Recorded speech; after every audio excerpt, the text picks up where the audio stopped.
Hi, everybody. We are here and we are on, this is Marriage Secrets. We're on The Secret to Happiness, page 73. I'm going to read you for about 3 minutes and then we are going to take questions and get your questions ready. Okay. We're on the section called Gaining Clarity. Are you ready? I don't see you ready. Everyone's ready? Yeah. Okay, good. We got a studio audience here. Everyone looks very smiley. Okay.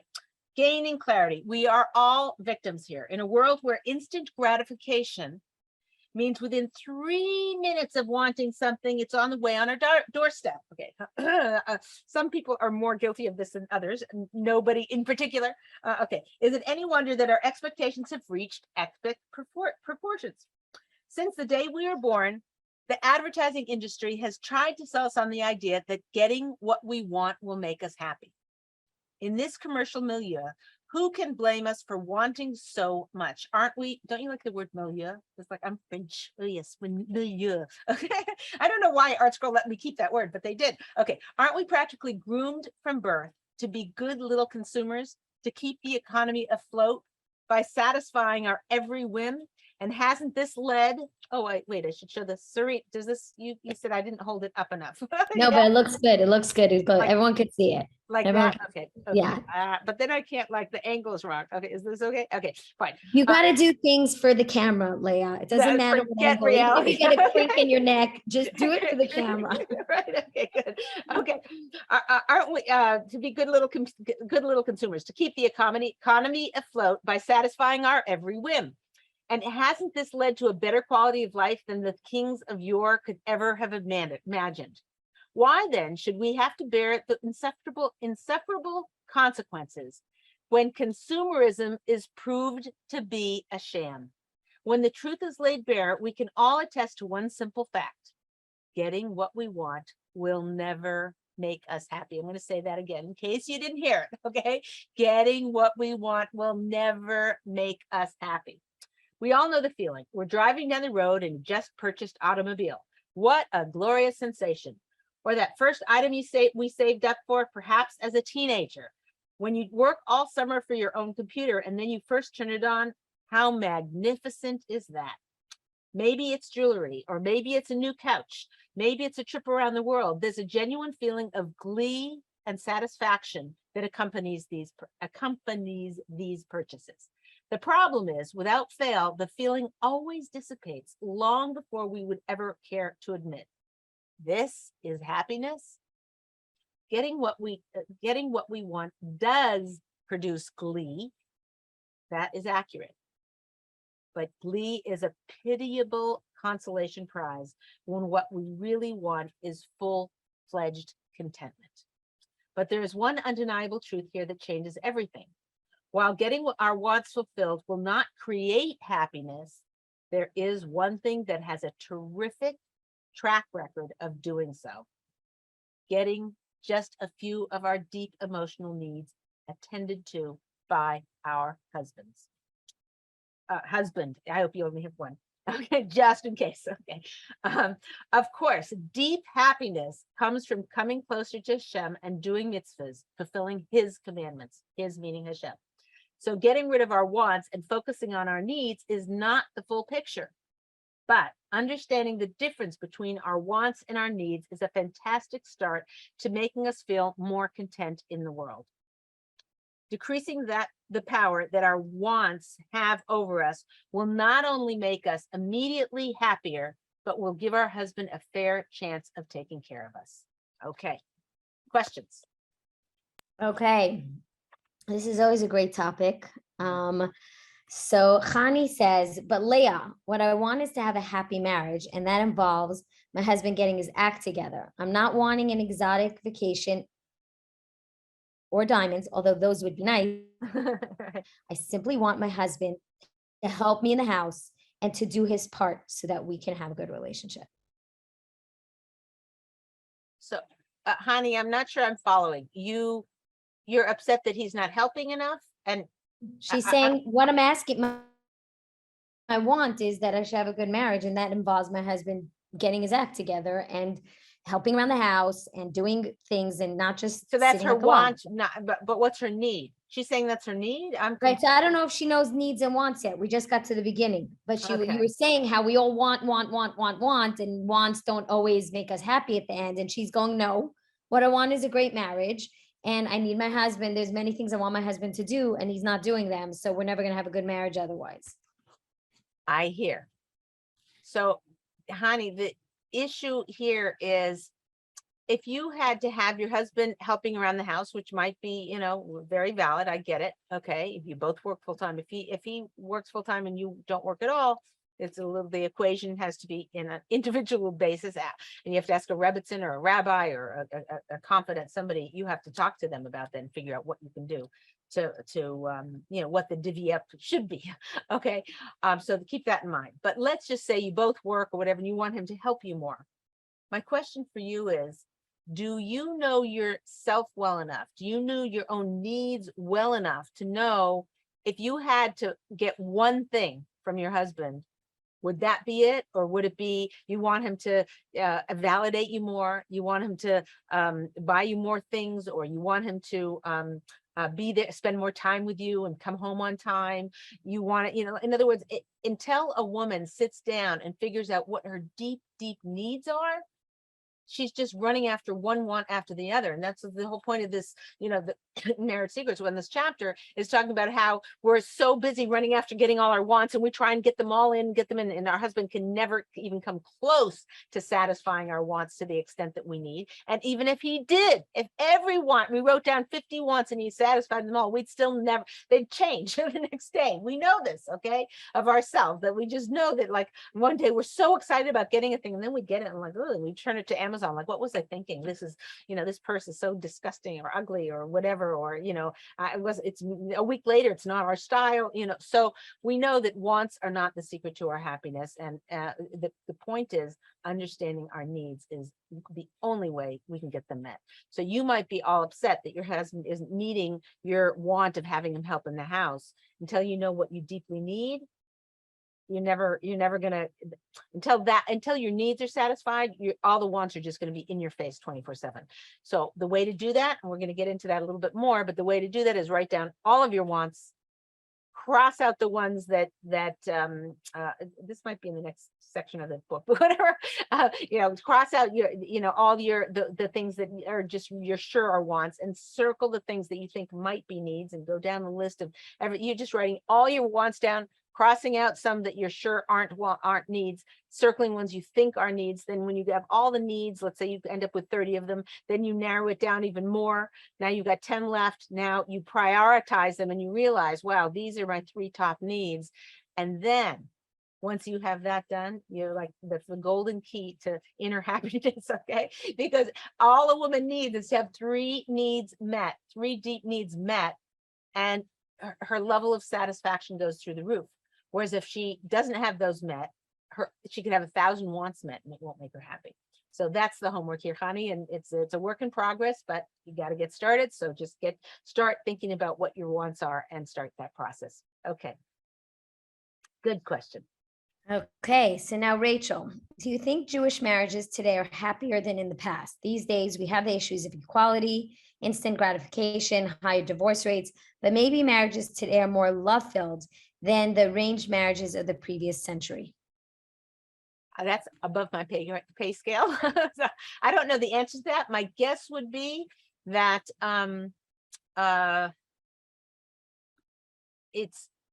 a broad generalization. So I think that there's some marriages today that are much happier and whatever. There's a lot more focus on communication. And I think for a woman, you know, having her husband validate her feelings and be able to express what's going on with her, you know, I think is much more common today than it probably was 100 years ago. But on the same token, a woman could be very happy because, you know, the cow didn't knock over her clean laundry that she had outside waiting, you know, drying, you know. So you know, so her satisfaction level and her expectations were so different. As I said, above my pay scale. It's an adorable question. I like the question. The most important thing for you to think about is kind of like what kind of do your expectations exceed your own level of happiness? In other words, when I used to work a lot with singles. I don't anymore. Now I work shalom bias and only, with marriage. But I used to work with a lot of singles, and they would come and talk with me, and I literally, after a few minutes of 5 minutes of talking to them, I could tell who had read romance novels or watched a lot of movies, romance movies or whatever, and who didn't. Why am I telling you this? Because the ones who did had such crazy mixed up expectations of what marriage is about and what married life is about. The end of their books was always that couple walking off into the sunset, when hello, like the next day, they didn't talk about the next day when he left his socks on the pillow, or he didn't bust his tray, or he said something unkind, like that. So very, very crucial in your question is this thing of what can we expect today? And obviously the least you're hold where your life is against the vision of where you think it should be, that big gap there. Like, if you have this vision and my life should be that, I always thought it would be that way, and I'm a strong woman and I can create my own future and whatever, that's almost a little bit not having betochen in Hashem. This is what Hashem gave you, so they bringing it down and toning it down and having, being where you are when you're there, I think is the most potent way for you to have a sense of satisfaction and have a sense that Hashem is taking care of you. And this is what he gave you, the problems and all the warts and all the difficulties, the challenges, that this is where you are. So whether it's 100 years ago or whether it's today, just having that sense of being glad for exactly where you are and what you have is a key to serenity. And a lot of that's betochen, and a lot of that is stop demanding so much from your husband. Stop having so many wants that he can never make you happy. Excellent question. Good. Okay, so Sarah says, what is the real difference between happiness and contentment? Are they not used interchangeably? Oh, that's interesting. Let me think about that for a second. I think both of them, you can define either of them either way, so it's kind of like nomenclature of what people think, what the general populace thinks of as happiness, and what general people, happiness people think of contentment. I think in the society, happiness would be, this gleeful sort of fake Disneyland moment, you're on the roller coaster and cotton candy's all over you, but whatever, but you're there, okay, and Mickey's come waving at you from whatever. So I think that's what people think of as happiness. And, I would think contentment is sitting at the Shabbos table, you're just there. It's like, I finally got here and whatever, and look at all the yummy food, and and I just have now 25 hours to just be with my family, be with Hashem, be with my husband. So I think that would be sort of maybe a Jew's definition of the two. And I'm not understanding the purpose for your question, whether it was that just a philosophical question or whether that relates to your relationship. But I think the go-to action step would be to head towards contentment, and that has to do with the question I answered before, which is just with the tochen, to just be where you are, to stop being so upset that you don't have the dining room set that you want, or or your husband's not validating you the way you want it, or your mother-in-law is not treating you well. And when she does, then you'll have happiness. That's kind of an illusion. It's like, putting your expectations in a crazy place, that you'll never have that feeling of hitting the pillow and just like, like that, or sitting at the Shabbos table and saying, okay, fine. Good questions. Great. Sorry. Yeah. I feel the way also. Like, I feel like when I hear contentment, it means I'm like a container that's sort of everything that I have, I feel so blessed with, that even if necessarily life isn't so happy and there's a lot on my plate and there's things going on, I may not be this like, I'm so happy today, we're in Disneyland, like you explained. Yeah. I feel so blessed and I feel so full and so contained that I can go to sleep at night and be like, wow, I'm really grateful for what I have. That's great. Regardless of the that's a happiness. great thing you're sliding in there, which is gratitude.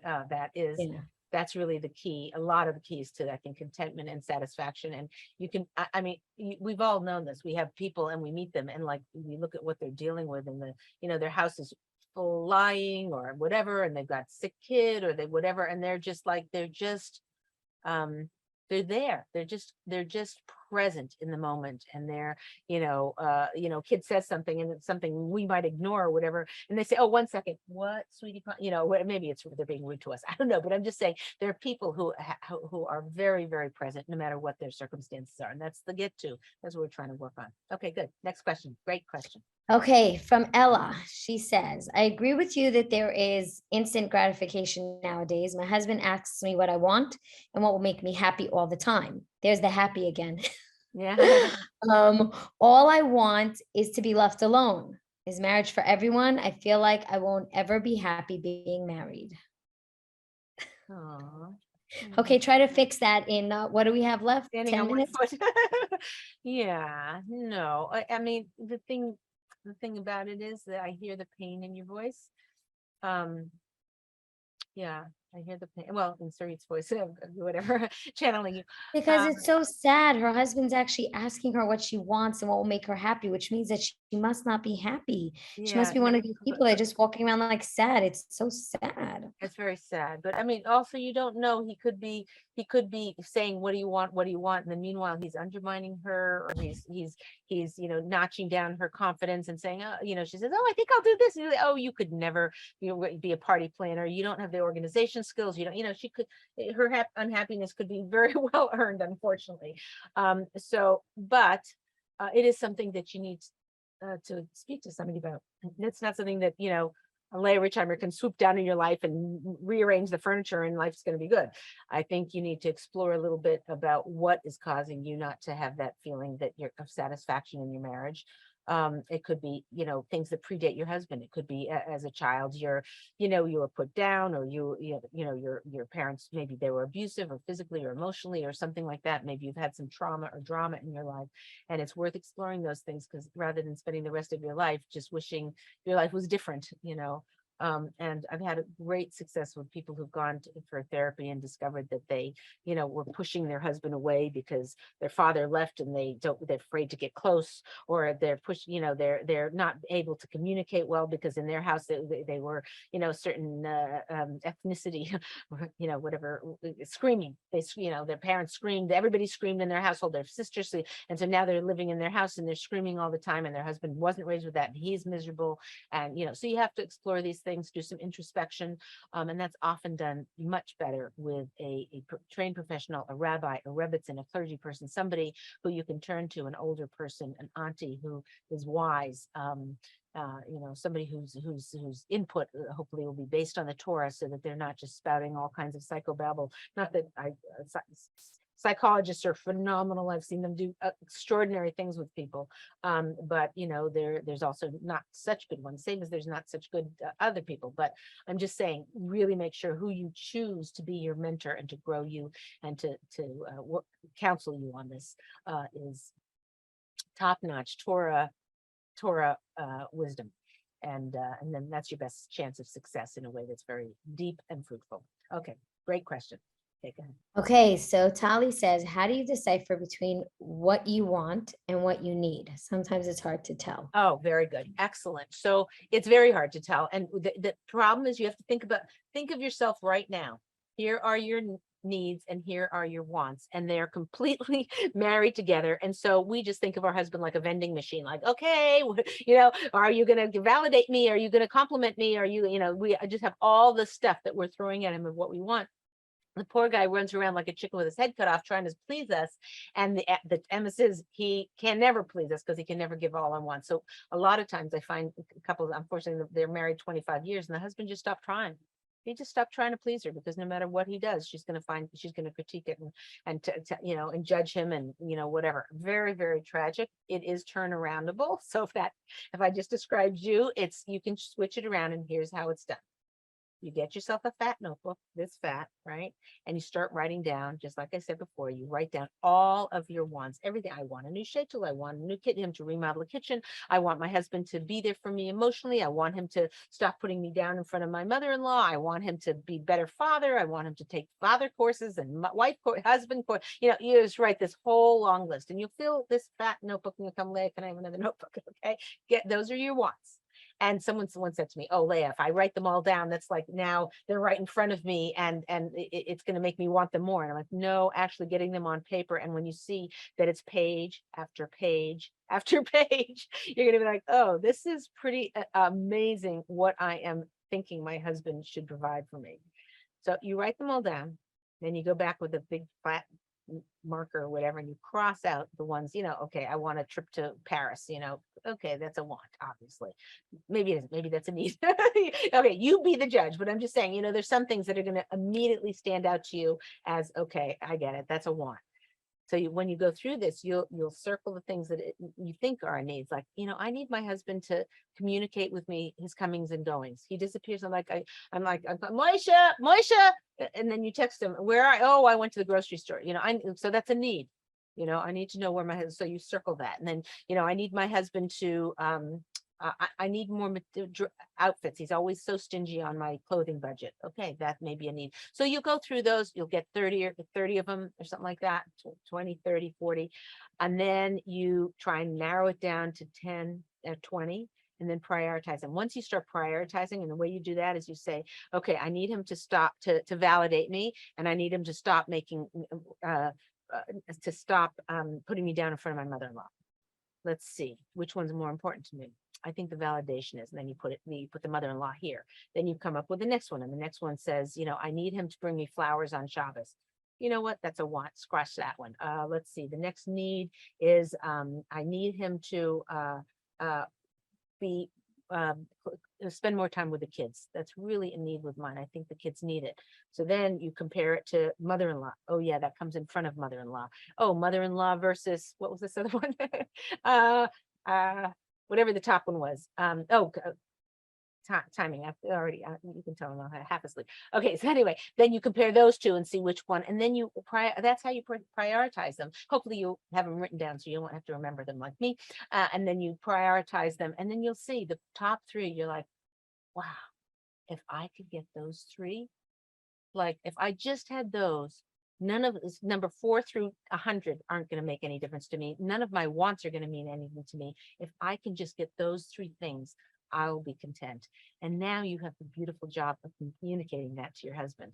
And you can either tell him, or he can just figure it out as you tell him. It's usually good to communicate with him. I have actually in Marriage Secrets, there's, it will explain to you exactly how to do that in a more expansive way. But the basic thing is you want him to know what your needs are, and let go of the other things, and stop telling him to, bring you flowers on Friday afternoon because that's what your sister-in-law gets. It's not a need of yours. So drop it.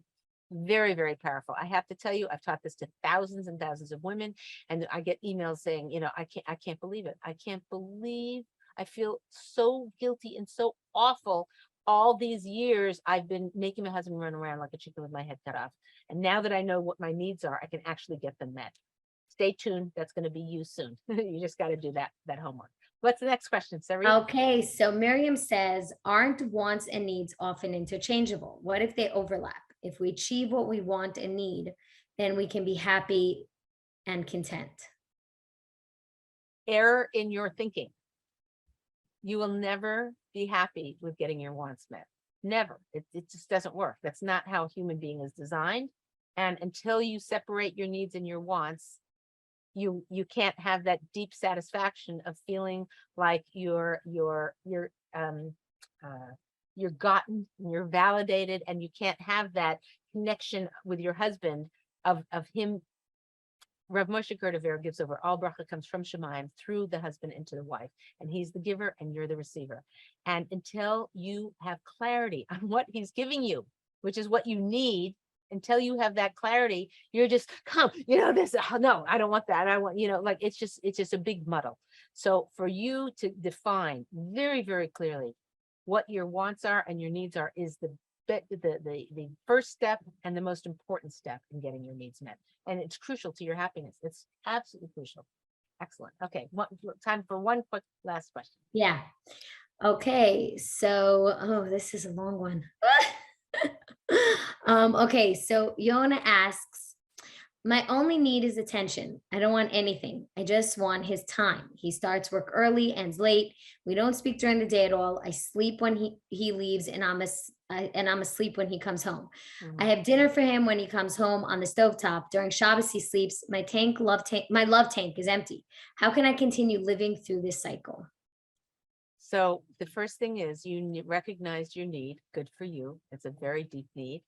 Now you need to figure out how to communicate to him in a way that's going to be effective.